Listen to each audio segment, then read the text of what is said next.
You're joining Team Adobe Live at NAB in Las Vegas for our audio roundtable discussion. Our topic today is podcasting and the future of audio storytelling. My name is Eric Philpott. I'm on the Adobe Audition team. We're thrilled to have three expert guests who are all trailblazers in the new world of audio storytelling. Juliette Bouquerel is the founder of Be Your Change. She's a 15-year veteran in audio industries, going from music to internet radio and finally to podcasting. Welcome, Juliette. Thank you, Eric. And Emma Victoria Holton is the founder of Art of Podcast in Manchester in the UK. Emma started out in rock and roll, good place to start, and then moved to BBC radio production, and then finally into podcasting. Welcome, Emma. Thank you, Eric. And Rob Walsh is a real pioneer in podcasting, started podcasting in 2004. Today, Rob is the VP of Podcaster Relations at Libsyn, is a well-known speaker on podcasting, and hosts several podcast shows, including Podcast 411.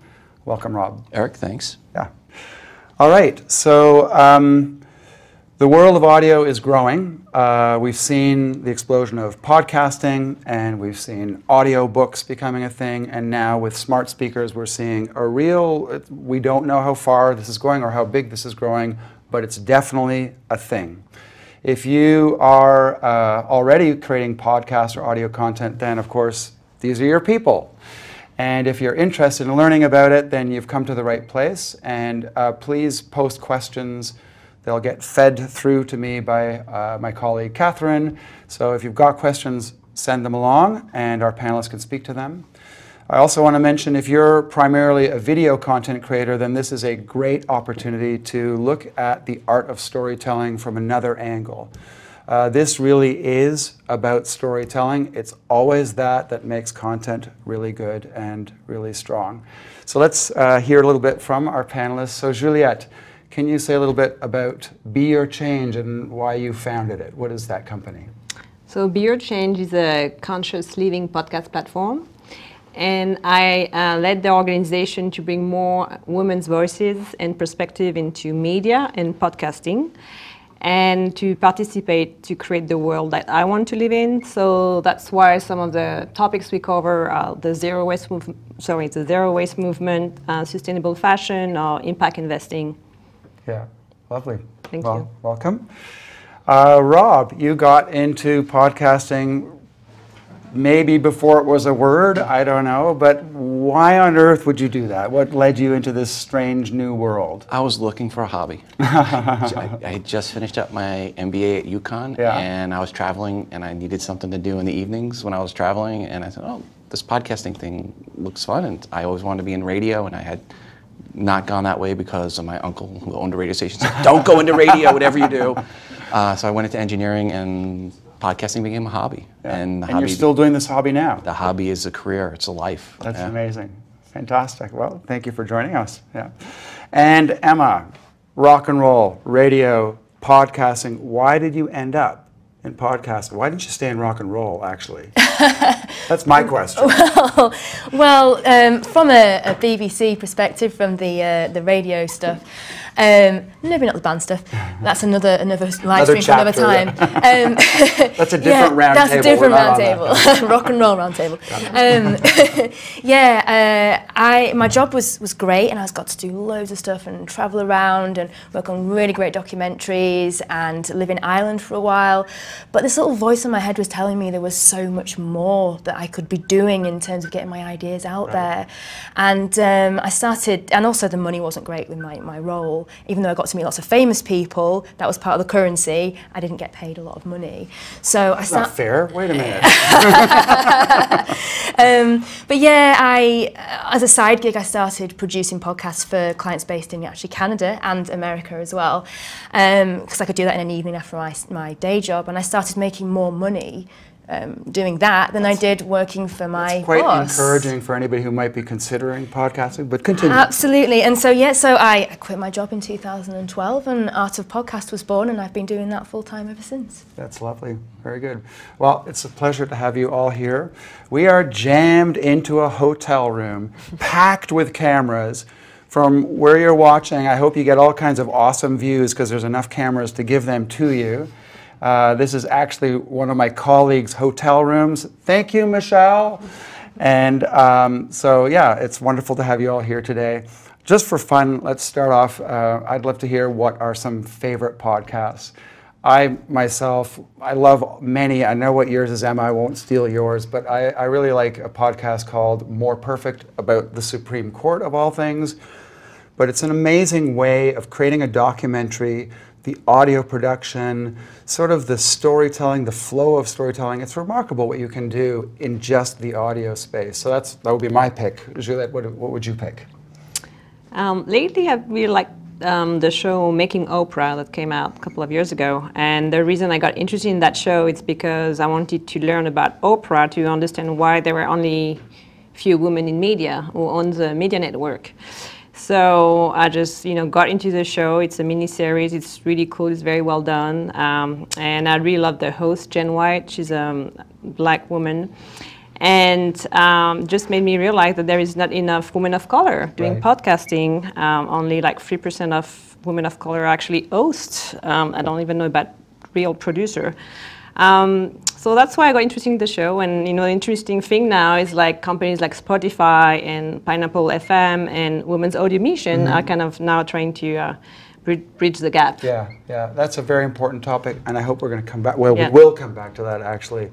So on the topic of favorite podcasts, Emma, I know that you are a real production perfectionist, so maybe say a little bit about that too, but what would you pick as your favorite or a favorite podcast? Well, I know it's not going to be a surprise really, but This American Life is my favorite podcast. Yeah. As part of the commissioning rounds at the BBC, there's an event every year where you go down to the radio theatre down in London and they give you some tips on what they're looking for. Right. And they played This American Life. It would have been back in 2011, and they were saying, we want this is what we want, and the fact that they were referencing a podcast was amazing, but listening to it, I was just hooked. Yeah, it is a remarkable sort of rejuvenation of storytelling in a way, isn't it?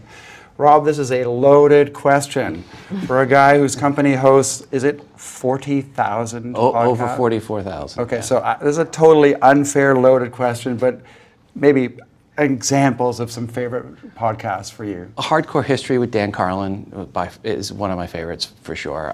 And his episodes are short. They're only about 4.5 hours, 5 hours long. That's why I've never listened to them. I'm curious, but they are incredible. He does such a great job on the production of it. Even Stephen Colbert was spoofing it one day, imitating Dan on one of his podcasts. So Stephen Colbert had a podcast and was imitating Dan. But it's really well done. If you like history, great one. Another great history one is Revolutions with Mike Duncan, who also used to do the History of Rome podcast before he ran out of History of Rome, and he moved on to Revolutions. Oh, very cool, yeah. We listened to Things You Missed in History Class. We call them the ladies, the two hosts, that they've switched hosts. Anyway, it's also a great podcast. That's cool. So podcasting is sort of making its way into popular culture. If Colbert's mentioning it or spoofing it, then that's something, right? Yes. Yeah, very cool. So let's talk a little bit about the podcasting market. Rob, maybe you have a perspective from your Libsyn perch, really, on sort of what's it looking like right now? How big is this market?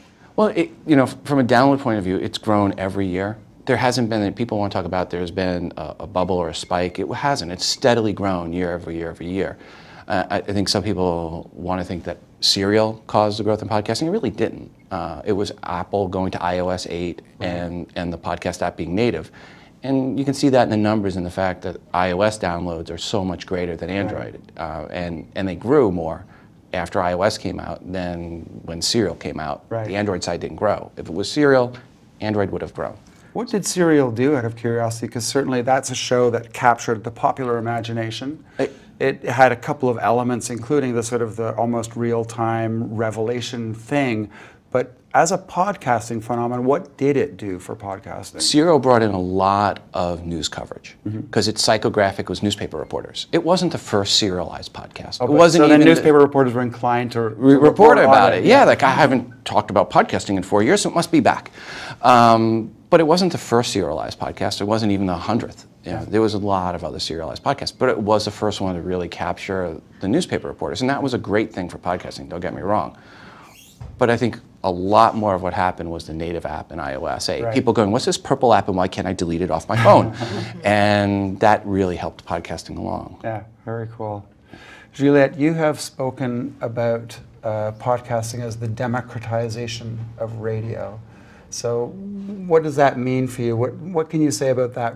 What's happening now in podcasting from that point of view? How is it democratizing Yeah, radio? I did talk about that, didn't I? Yeah.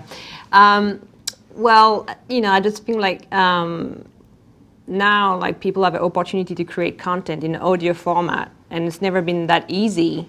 You can create basic audio content, not super very well produced, but, you know, basic audio content that gives you an opportunity to share your opinions, your knowledge, your expertise. And that I don't think you had a chance to do that in the same sense before. Like, you had to go to your broadcasters. It was kind of, you know, just one set of shows. But now, like, I think the volume of shows and then the volume of topics that are being covered just kind of give a voice to pretty much everyone. Yeah. And kind of they help them to find an audience and just talk about interesting things you would not hear on radio. Yeah. Yeah, very good. There's a couple of points I know I want to come back to on that. So Emma, I know you are actually considering or actually planning already creating your own podcast content. So sort of looking at that, you've been producing other people's podcasts and been very successful at it. What are you seeing and what's the transition when you actually make the step to making your own stories? What's that like? I feel immense pressure that it's got to be amazing because that's what I do as a job. But yeah, in fact, I played a clip for the very first time to everyone at the Adobe Theatre today. It was actually, the first time I played a clip in my new podcast, Human, which is focusing on the human condition and who we are and why we do what we do. The first season is called The Decision, which is about people that are facing difficult decisions. And I wanted to keep it quite broad because I really want to get as many people involved as possible, and I want to focus on the stories of ordinary people as opposed to influencers who already have, you know, their name out there. Yeah. So Rob, you host several podcasts yourself. Yes. You want to tell us a bit about what you do and maybe what you most enjoy in doing that? Well, my first one was Podcast 411, which was really, I just ripped off the whole idea of Inside the Actor Studio and just did that for podcasting. So I'm going to interview some podcasters. At the time, there was like 100, and I said, I'll have content around for a while. And it's just really sitting down with the podcasters and finding out the art of podcasting. What got them into it, why they're doing it, and then a little bit of the technical, how you're doing it. But that's really, podcasts about podcasting are really super niche. And then I started a podcast called Today in iPhone, which was the first podcast about the iPhone, and I really started it as an excuse to my wife to buy an iPhone. And I started right before the iPhone came out, and that one, in a matter of a month or two, eclipsed my first podcast, and that one's still going today. Now it's called Today in iOS, because Today in iPhone, iPad, it just became too long, so I just went Today in iOS. Right. And it's a fun podcast, and I get to talk about all things Apple and iOS and make fun of Android. Does this mean that like you made up the app of the day concept then? No, you know, I don't really... Claim it. No. But it's been fun watching, because early on, there was a lot of people saying, hey, we need to have native apps. And before Steve Jobs even said it. And it was early on, and people were jailbreaking to put native apps on. So it was fun to watch. People don't realize when the iPhone first came out, there weren't apps on it. Yeah. And now the iPhone is really, and smartphones are really the reason podcasting has grown to where it has. Yeah, interesting. I mean, it's interesting what you said earlier about how it was actually sort of the mechanism, a distribution mechanism is, you know, we don't notice that necessarily, but that probably is that thing that helped this grow. We can go on that for a second now, because I know that there's a disparity between iOS and Android. So podcasting is quite a bit an Apple device phenomenon in a way, because they have a tool for presenting the content. Right. Globally, we see about 83% of downloads are mobile. in iOS to Android, that ratio is about 5 to 1.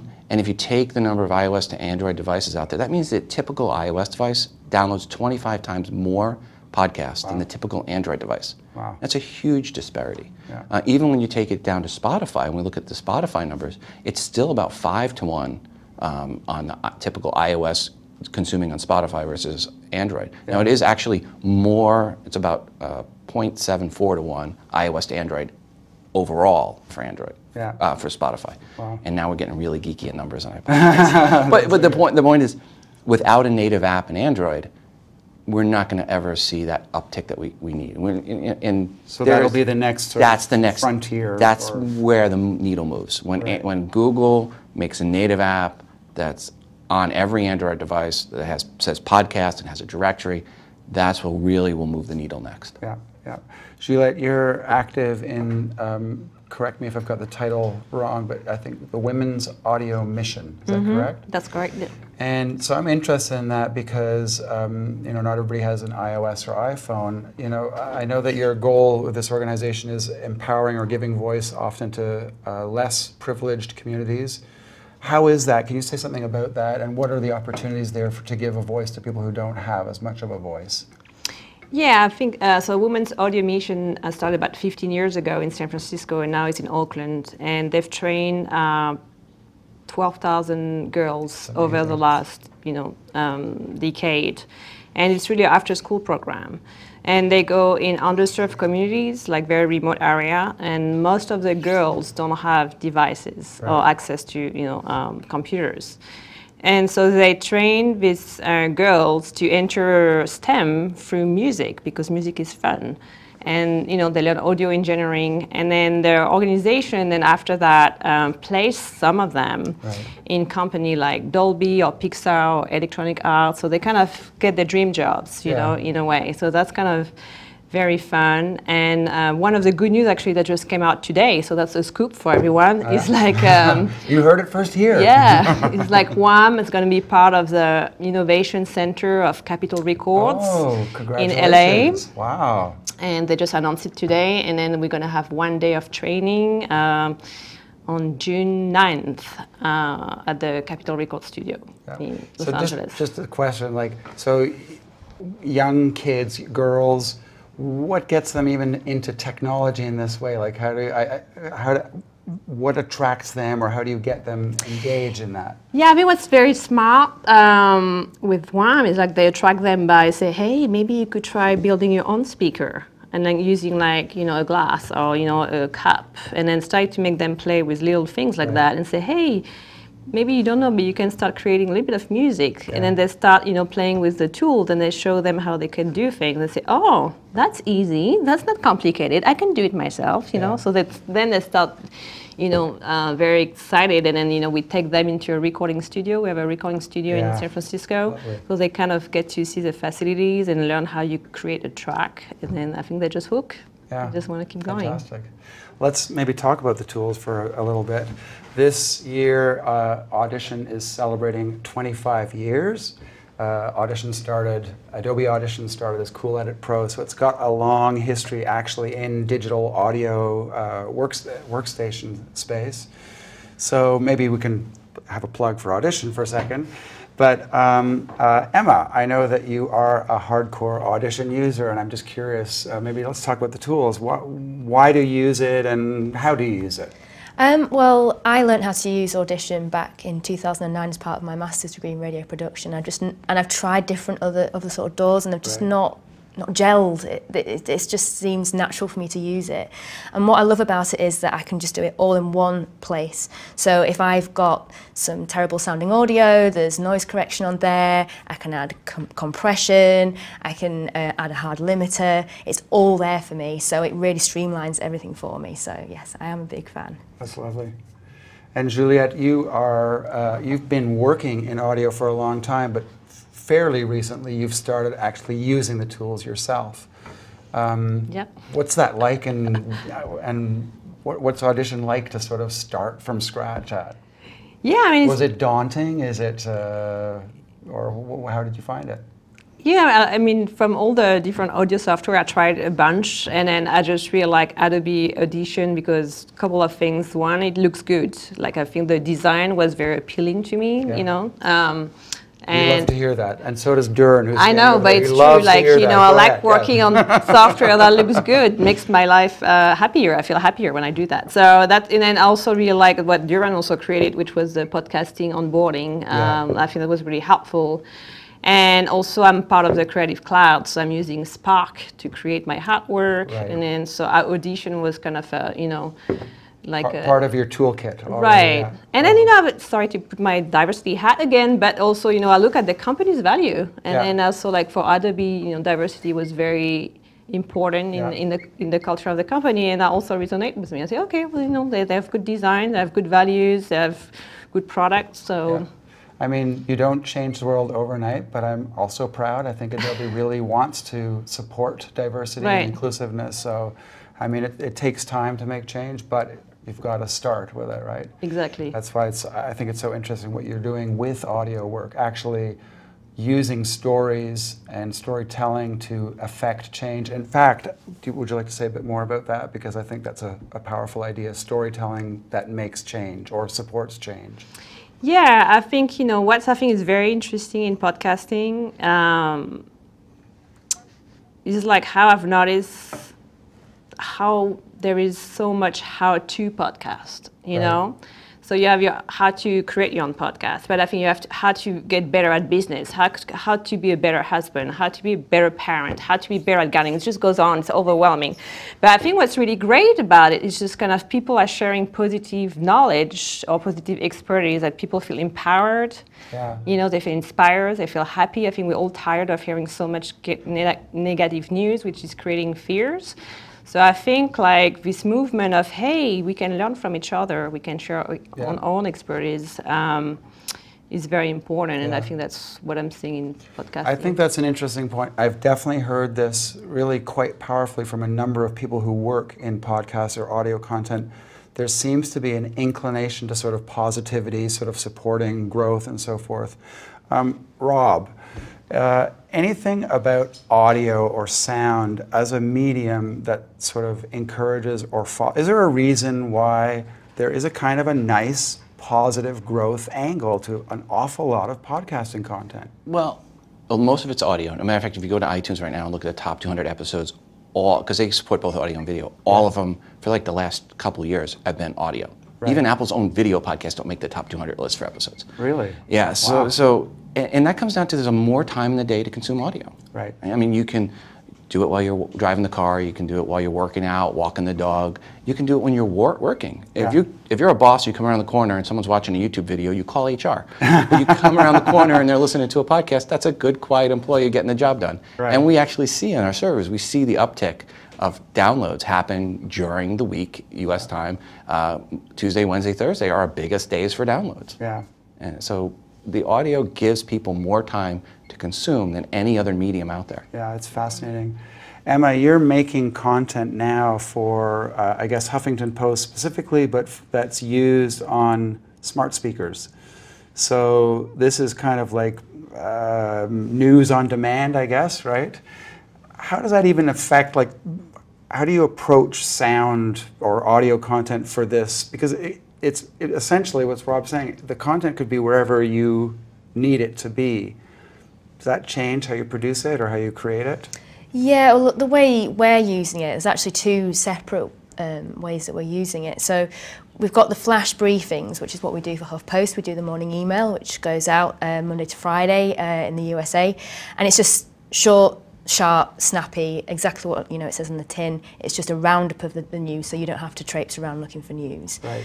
But then I have another client who is currently in production. She's trying to do something very similar to Gary V, which is his 365 flash briefings. Right. So it's sort of a thought or a tip that's going to be one a day, 365. Right. And I think she's then going to recycle a bit of it and add some new content. So it's kind of like having her at the forefront of your mind all the time as this daily content as well as her own podcast. So I can see that it's going to sort of back up your podcast, or it could be a standalone thing. Right. It's very exciting. A way of expanding or sort of reaching out further. Yeah. That's really interesting.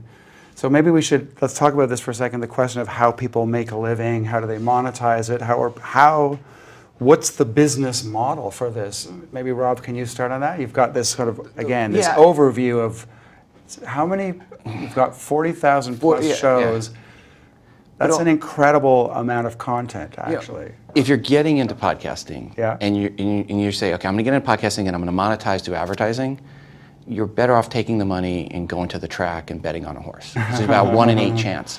Podcasting is about a 1 in 11 chance that you're going to actually make money doing it that way.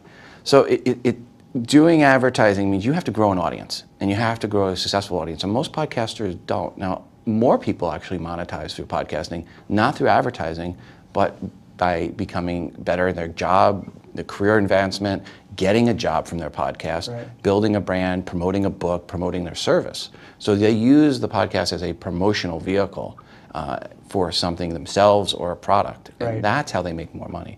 How does that compare to blogging? Again, I think you were making the point earlier about sound. I can be doing other things, and obviously a blog I got to read.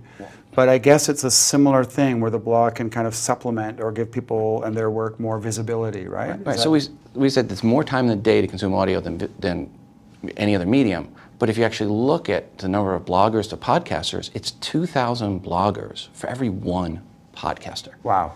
That's a huge disparity. Yeah. You fill up Madison Square Garden and you'd have 10 podcasters. Wow. And I was joking. Those That's would be not the 10 a good ad for podcasting, though. But no, it is in a point of view that it's nowhere near saturated. Right? So, so if you want to get into it, this is still early days. Right. And it's harder to do a podcast than it is a blog. I mean, if it takes 5 minutes to write a blog, it may take you an hour to do the podcast. Right. So don't mistake the fact that it's easy, or as easy, or if let's put it this way, if you make it as easy as blogging, you probably won't have a very good show. Right. Editing is your friend. Time shifted. I don't know how many times I can say, people hit record, hit post, stop, and they post it, and you hear the sneezes and the coughs. Please edit that out. Right. People have a lot of choices, but not as many as blogging. But the point is, there's still room for growth. Yeah. And you can get into this space. Apple says there's about 525,000 podcasts. Half of them haven't released a new episode in a year. Oh, right. So it's often like that with a lot of online content. Because it's easier to create, it doesn't mean that everybody who makes the stuff will stick with it. But the message is, if you stick with it, you have a chance of success, right? Absolutely. And we've seen people that have been doing this for 10 years now plus, releasing episodes every week, and have made a really good living. We mentioned Dan Carlin, Hardcore History, does a really good job. Mike Duncan as well. And Aaron Mahnke is a great example of someone that in a year and a half went from launching a podcast lore with no really history of any background in media or any of that, and had the podcast optioned by Gail Ann Hurd for a series on Amazon. Yeah. Wow. Very nice. So are there any numbers that sort of say where, especially with the smart speaker phenomenon, sort of a sense of how this is expanding or how big this market could be? Any even speculation on that? Yeah. So there was an interesting, it was from Edison and NPR research recently, that people that bought smart speakers, 30% actually of people that bought smart speakers were actually consuming more audio content after buying the smart speaker, which I think speaks volumes, really. Right. Yeah. I'll say this for smart speakers. Think about this. When you get to your house, that's the one time you're most likely away from your cell phone. Right. You go out the door, it's within 6 feet of you the whole day. Yeah. But you get home, you may put it on the charger in your nightstand or on the dish in the kitchen, and you walk away from it. Yeah. And Alexa devices are spreading through the house, and now you have an opportunity to listen to podcasts on Alexa devices, move from one room to the other to hear that podcast will follow you. Some of these skills now that are coming out, if you look at the one for like Ad Age, Ad Lib skill, or the one for Dave Ramsey, it'll stop, it'll remember where you left off when you get to the next Alexa device. Yeah. So the Alexa devices and Google Home, that's becoming where people are going to consume in your home more than your smartphone, because the smartphone gets put on the dock. Right, yeah, yeah. So I'm interested in general, and this might be kind of a corollary to video editing and audio editing. I saw really great theater piece in Toronto last year. It was part of, I think, the African History Month. And it was really a kind of, let's call it confessional theater. It was the actor was telling a bit about his life story. There were some musicians on the stage as well. And there were two people running soundboards. And this was a combination of speech, instruments, sound effects, other voices coming through. But the thing that was so striking was it sounded like a slick podcast. Everything just sort of flowed together the way some of the really good podcasts do. I actually wondered, is this almost creating a new medium or a new level of quality expectation? Because I don't think I've ever seen theater like that, where there was such a combination of performance, music, and sound effects, just bam, bam, bam, bam, really synchronized. Is this a new thing? Are our sensibilities changing for audio content? Well, I would say they're reverting. We're going back to the early days of radio, X-1, and some of these old serial dramas on radio had all these effects. Yeah. You know, this is what they were doing in the 30s, and they were tapping the shoe on the thing, and they had the xylophones, and they were doing all these special effects back in the 30s. We're just coming back to that now. Yeah. So I think... Yeah, that's true. That's true. There are especially serialized drama where sound effects sort of create a spatial experience. Emma, as a content creator, what do you do to give a feeling of space?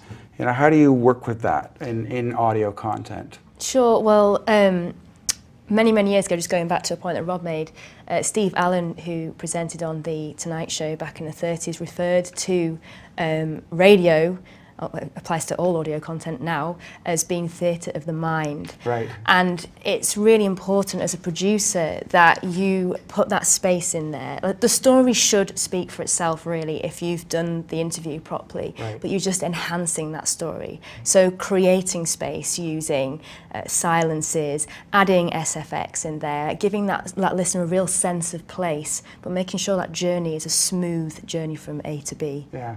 It's fascinating. So do you see yourself as a kind of a composer, a space, creating a kind of an imaginary space as you arrange this content? Yeah, I think I'm putting my music degree to good use actually when I'm doing it. Yeah, absolutely, absolutely. Yeah, that makes sense.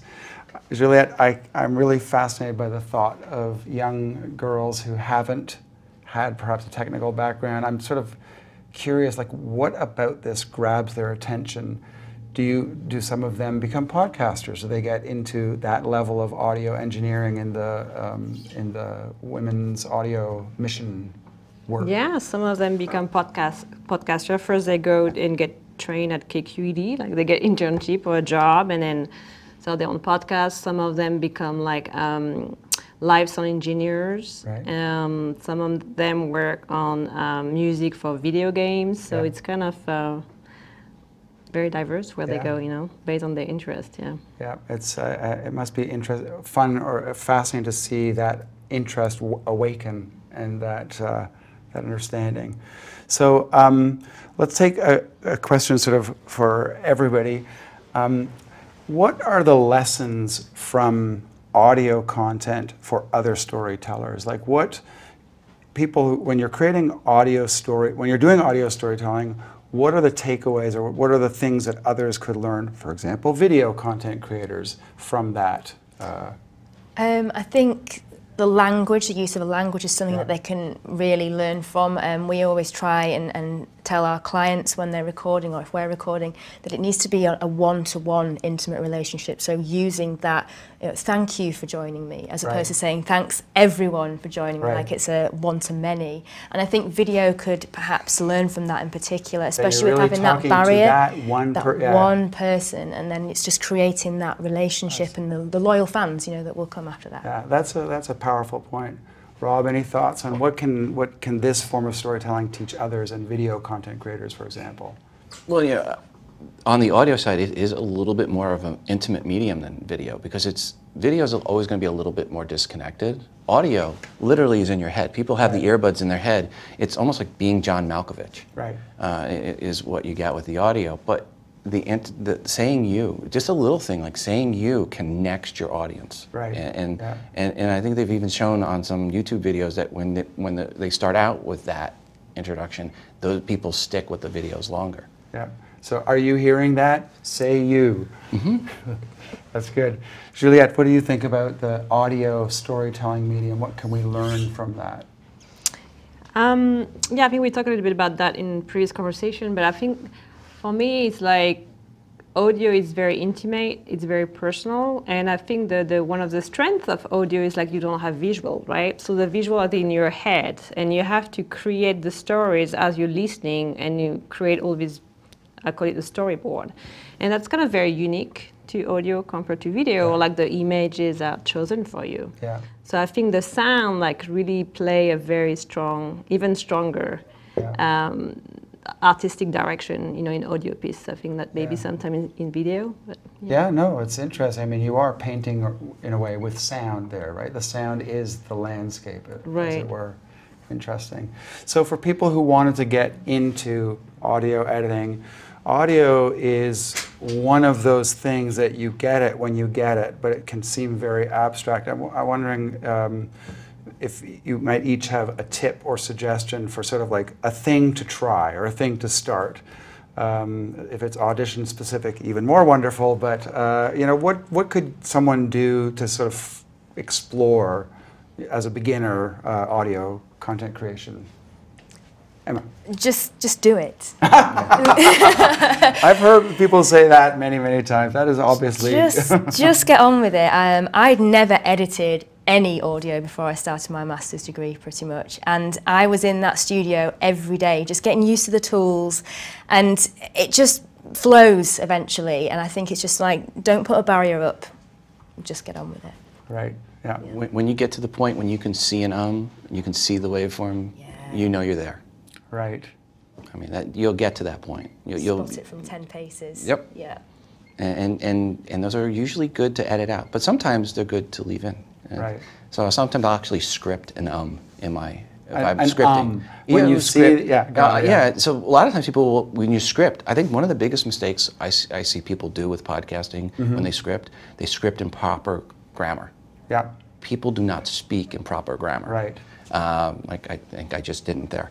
And if you script in proper grammar, it'll be like you back in high school trying to read Shakespeare. That's how you will feel reading it. Script to how you speak. Right. And it'll seem more natural. And that even includes adding an where it makes sense. Yeah, lovely. Juliette, what would you say for somebody to sort of try it out, to explore that? I would say just do it. I mean, just get there and get your first interview. I mean, it's not, I mean, you have to do it. It's maybe not easy and you're going to get scared, but that's how you learn. And then, you know, you're going to really love it. And after that, you just at step one of what it means to create a podcast. You know, I think it's a long journey from there, but I think it's really like, who is this person you want to get the story from? You know, and then, you know, and for me, I started with my grandmother. Oh yeah. Yeah, I just loved like listening to the story. Whether I was a child, I said, okay, I need to get that on the tape, you know, to make sure I have That's a great have it idea. somewhere. So As just record your grandma or your yeah, mother. and one day that will be pretty precious, right? Yeah. Yeah, exactly.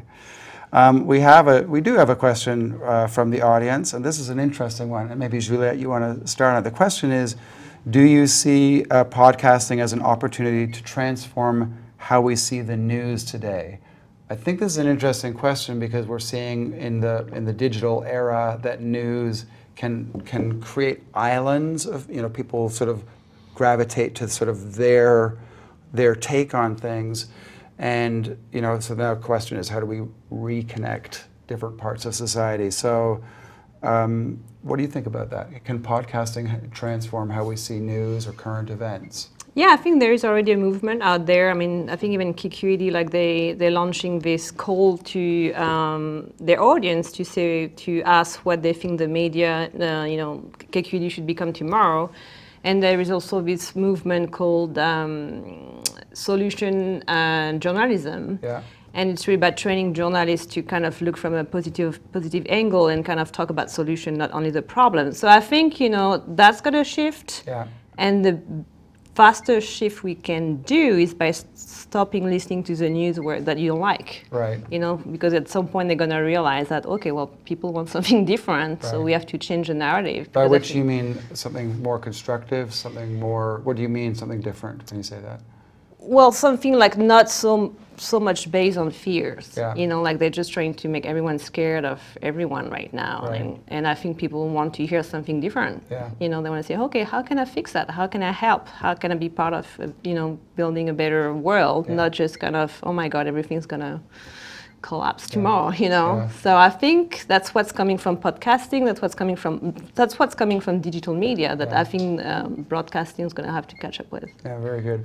Rob, how do you think can podcasting transform how people see the news or what's happening in the world? You know, one of the downsides of the current political environment is become so toxic that political podcasts that traditionally had no problems getting advertisers. The advertisers don't want to advertise on them, not because they disagree with what that podcast says, but because the podcast is either left or right, and they know that half the audience, half the people out there are going to disagree with that. And now they're looked at seeing, it's such an intimate medium, they're looked at sponsoring that point of view of the show. Right. So we've seen advertisers literally say, no more political podcasts. Right. And that's a shame, because that hurts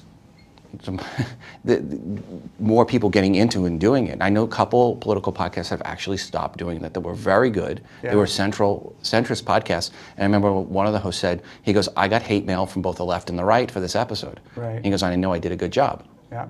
And unfortunately, when the advertisers are afraid of that I think that hurts. So hopefully we'll get some advertisers back. But podcasting does offer a way for anyone with no budget to get out and get their message, right. which can be a negative too. Yeah, of course. Did you want to say something more? No, I think of course there's lots of negative as well. Yeah. Emma, do you have thoughts on this? I know you do news segments, and I think one of your clients is the United Nations. So how can audio unite us a bit more? Well, just to really touch on what these guys said, I mean, it's we're sort of in a world of citizen journalism now as well, and it's so easy, like you were saying, Juliette, to just go out and gather this news, but then there is this risk that this news is not verified, and there's a risk of having extremist views out there as well. So it's a kind of murky area, I would say, that podcasting is going into, but it's so good that you don't have to go through a commissioning editor to get that news out there either as well. And that's what I love about podcasting from my BBC job. I mean, is you don't have to go through someone. Yeah. I mean, that is the power of our era. I mean, we are, I think, coming into a time of, I guess, a new version of media literacy. Media literacy used to be learning how to detect or read, newspapers and television and sort of detect bias, let's say. But now maybe there's a whole new kind of media literacy, learning how to actually express and share stories, right? Yeah, it's interesting. Any other thoughts on this question of how media can connect people better? It's an important theme nowadays. Well, I think one thing you should do as a podcaster is make your audience part of your show. Interact with them. Give them a way to call you, email you. Put them into your show where it fits. Yeah. And if you have a format that will work with that. An engaged, active audience that's part of your show is going to promote your show. Right. And there's no better marketing than word of mouth marketing. Yeah, it is long form content, it's just like movies. And if you don't have your audience promoting your show will not grow. That's right, yeah. Well, on that note, I think we're starting to touch on that question of how do people make a living or make money at podcasting? Like, what are actually, Emma, if you don't have to go into all the details, but you are making a living doing this, and what would you advise, or what have you learned about that? How can people make a living at this craft? Well, yeah, I mean, so many people are chasing after these radio jobs that just don't exist anymore, unfortunately. And podcasting, there's loads of opportunity there.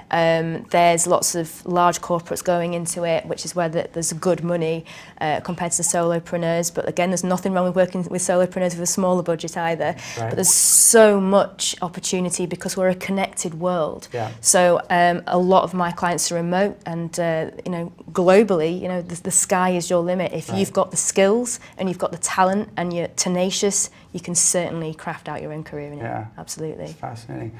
What kind of people get drawn to audio specifically, as opposed to video or writing or whatever? Any sense of that?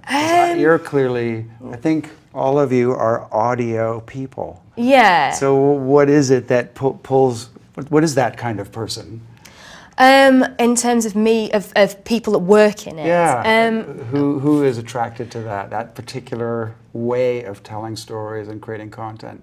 I don't, for me personally, I realised that actually what I loved was people's stories and sound. I love music, right. and I love the stories of other people. And previously, I was actually going to go and be a criminal lawyer. I was enrolled That's on a big to go change. yeah, and people were going, Emma, do you really want to deal with criminals? But actually, what I wanted to do was learn about their stories and actually, you know, what had been going on. So I realised that it's an amalgamation of that, and I think just a lot of people are in the same boat as me. Yeah, interesting. I know I just sort of merged two questions, but Rob, I'd like to hear about, you've got this, again, that overview of who's succeeding, who's doing well, and what are they, how are they doing well in this world, business world? So it's people that have the passion for it, and you can hear that. I mean, I answered a question on Quora this week. The person said, what are podcasts that people are interested in? I'm looking to do a podcast.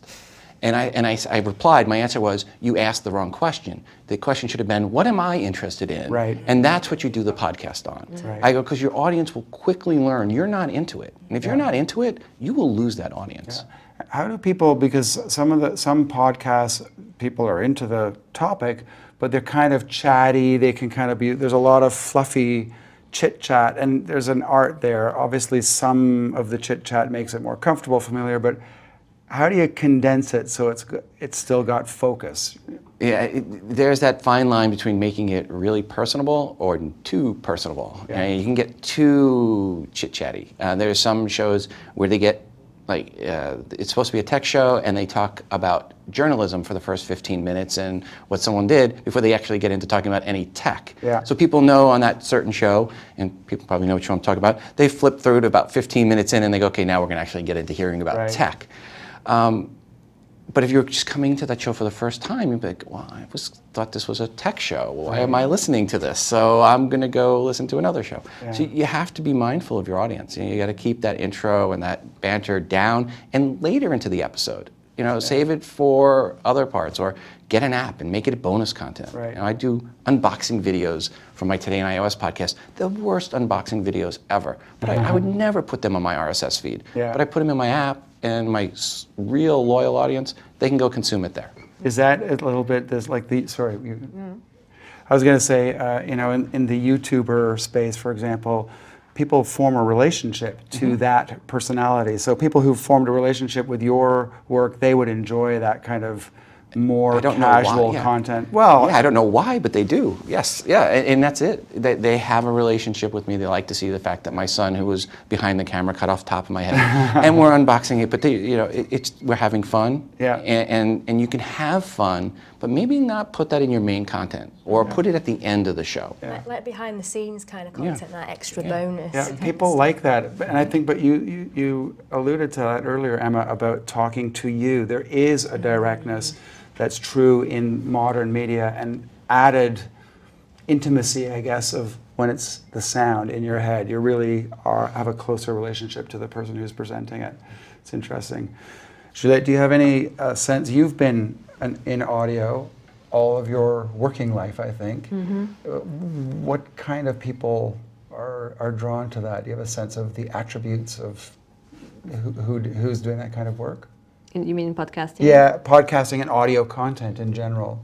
Definitely passion. I think, you know, even to start in audio or music, you have to be very passionate, and then to make a career out of it, you know.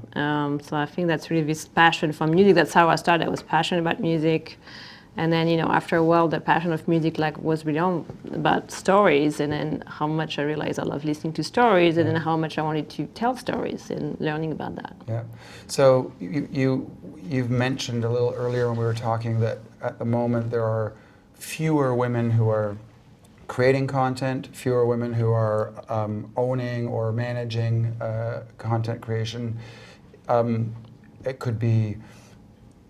What has to change there? Is this a thing that men are more interested in doing than women? I'm imagining the answer is no, but what has to change that more women would be able to be involved in audio content, authoring and managing that?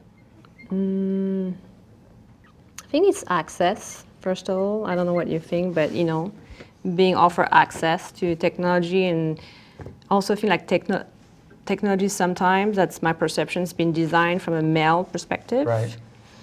Which is a very different way of interacting with technology than female. Okay. So I think like if more female also start becoming programmer and designer themselves on the technology side, I think that would probably help women to enter that field as well.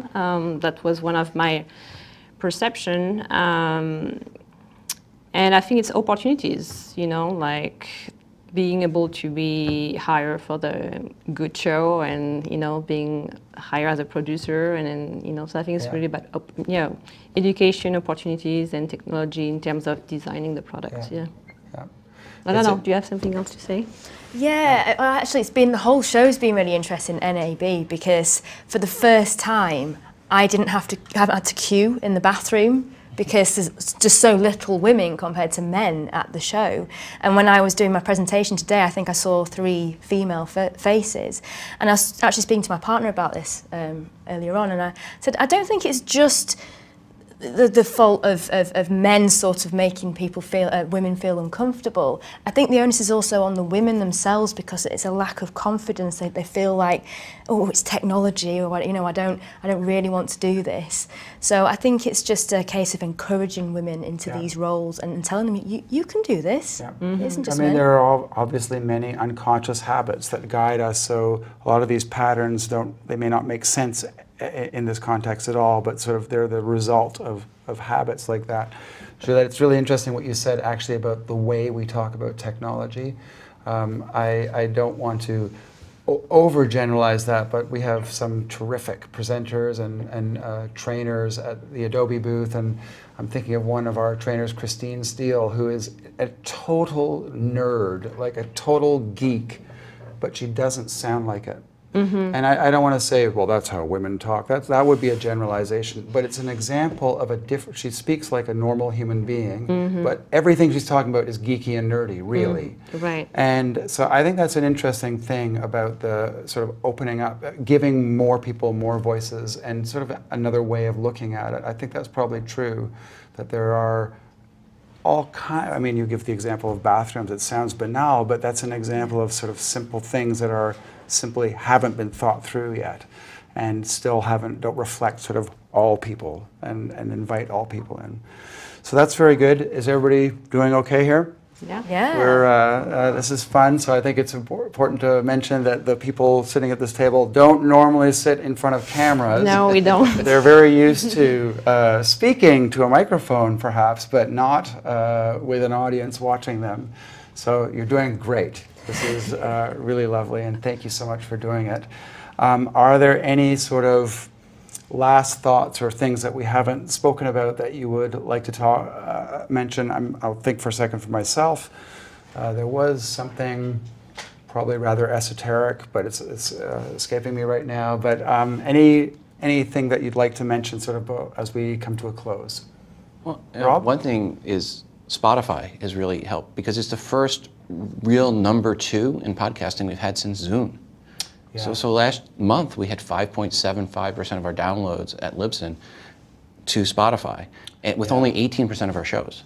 Wow. So Apple's #1 still, by far, 60% plus, but Spotify is now a solid #2, and #3 is down at 3%, Overcast. So, and there's only a few handful of places where people consume audio that are above 1%. It's like, there's only 7 or 8 destinations, and that's it. And for Spotify to be now at almost 6% and growing with again, a small percentage of our shows, there has been a really great uptick. Yeah. And what's even more encouraging about that is most Spotify users are the younger. Yeah. They're younger millennials.